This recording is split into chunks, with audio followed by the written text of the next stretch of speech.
Bom dia, boa tarde, boa noite, como é que vocês estão? Espero que vocês estejam bem, né? Nessa terça-feira a gente vai ver o momento em que Ana realmente faz algo diferente com Deus.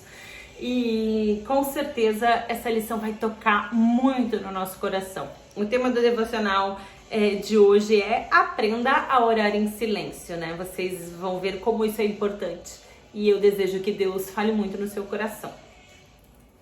Pai, muito obrigada por esse dia, obrigada pelo teu amor, pela tua graça, obrigada porque nada nos falta, obrigada porque o Senhor é majestoso, poderoso, bondoso, obrigada porque apesar das nossas dificuldades, tribulações, defeitos, o Senhor tem um plano em tudo isso, Pai. E fala nos nossos corações e nos dá o direcionamento certo, correto para entender a tua palavra. Que Espírito Santo, eu espero que tu derrame sobre nós a tua graça, o teu entendimento, a tua sabedoria, o teu discernimento, Pai. Fala no nosso coração aquilo que a gente realmente precisa ouvir, aprender e desenvolver. Seja conosco, Pai, em nome do teu Filho amado, nosso Senhor Jesus. Amém. Olha só.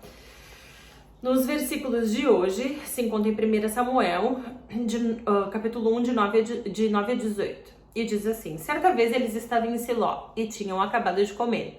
Eli, o sacerdote, estava sentado na sua cadeira na porta da tenda sagrada. Aí Ana se levantou aflita e, chorando muito, orou a Deus, o Senhor, e fez essa promessa solene: ó Senhor Todo-Poderoso, olha para mim, tua serva, vê a minha aflição e lembra de mim. Não esqueças a tua serva. Se tu me deres um filho, prometo que o dedicarei a ti por toda a minha vida e que nunca ele cortará o cabelo. Ana continuou orando ao Senhor durante tanto tempo que Eli começou a prestar atenção nela.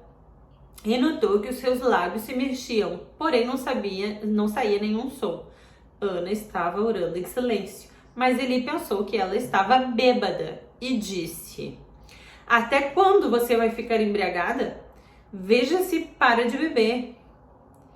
Senhor, respondeu a ela, eu não estou bêbada, não bebi nenhum vinho nem cerveja. Estou desesperada e estava orando, contando a minha aflição ao Senhor. Não pense que eu sou uma mulher sem moral. Eu estava orando daquele jeito porque sou muito infeliz e sofredora. Então ele disse: vá em paz, que Deus de Israel lhe deu o que você pediu. Que o Senhor sempre pense bem de mim, respondeu ela, e saiu. Então comeu alguma coisa e já não estava tão triste. Nesse texto a gente consegue perceber o tamanho da aflição da Ana, né? Ela realmente sofria por não ter filhos, ela ficava angustiada por não gerar, né? Por não conseguir gerar aquilo que ela queria. Ela piorava ainda esse sofrimento quando ela via que Penina tinha filhos, né? A outra esposa do seu marido. Então Ana era uma mulher amargurada e aflita. E aqui a gente vê o quanto ela compartilhava a sua dor com Deus, o quanto ela dividia com o Senhor a sua angústia e o quanto ela priorizava essa gestação que não vinha, o quanto ela queria isso e não tinha. Mas ela sempre colocava nos pés do Senhor. E uma coisa, né, muito interessante aqui, por isso que a gente colocou esse título, Aprenda a Orar em Silêncio, é que Ana, ela não se incomodava, né, pelo que mostrou aqui nesse texto.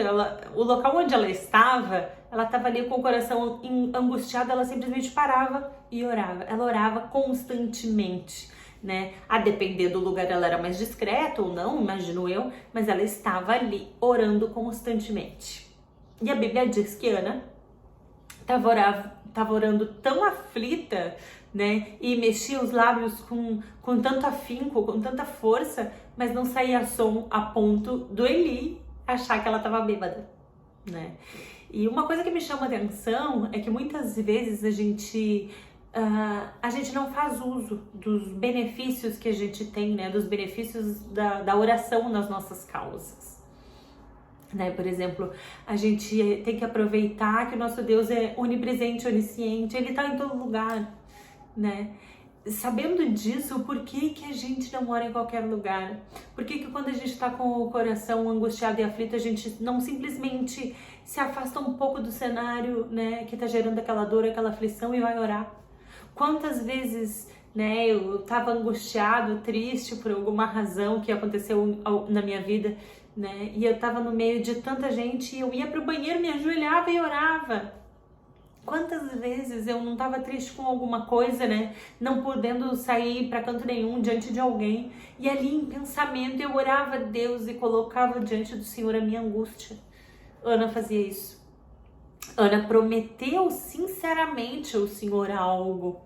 E ela orou em silêncio. Ela aproveitou o silêncio, né? E muitas vezes é no silêncio que nós vamos ter um reencontro com Deus. Muitas vezes é da forma mais simples da nossa vida, né, que a gente vai ter um encontro com Deus. Às vezes é onde a gente menos espera, é nos lugares mais inusitados. E eu não sei como é que você tá nesse dia de hoje, mas faça uso do seu silêncio, faça uso do seu silêncio e deixa Deus agir no seu silêncio. Às vezes a gente quer brigar, a gente quer questionar, a gente quer reclamar, a gente quer justiça, a gente quer tanta coisa, mas Deus só quer que a gente fale com Ele e fique em silêncio. Então eu não sei o que você está passando, mas eu quero te dizer, faça uso do seu silêncio, né? Porque Deus nos ensina isso, porque Ele faz isso. Quantas vezes a gente acha que Deus nos ignorou, mas apenas Ele tá ali, só que em silêncio, do jeito dele. Então nesse dia de hoje, guarda isso no teu coração, coloca diante de Deus a tua aflição, mas não precisa expor a tua aflição aos quatro cantos do mundo. Coloca diante de quem realmente importa, diante dele, e faça uso do seu silêncio, assim como Ana fez. Eu tenho certeza que Deus vai agir, porque Ele conhece o silêncio, Ele conhece o seu silêncio, Ele conhece o que está no teu coração, porque Ele faz uso do silêncio também, tá? Que Deus derrame sobre você a sua graça, o seu amor, e que você consiga entender e ter as respostas que hoje você ainda não teve, né? Ou não tá enxergando, tá bom? Que Deus te abençoe muito, tenha um excelente dia e a gente se vê amanhã no nosso terceiro episódio dessa série sobre Ana.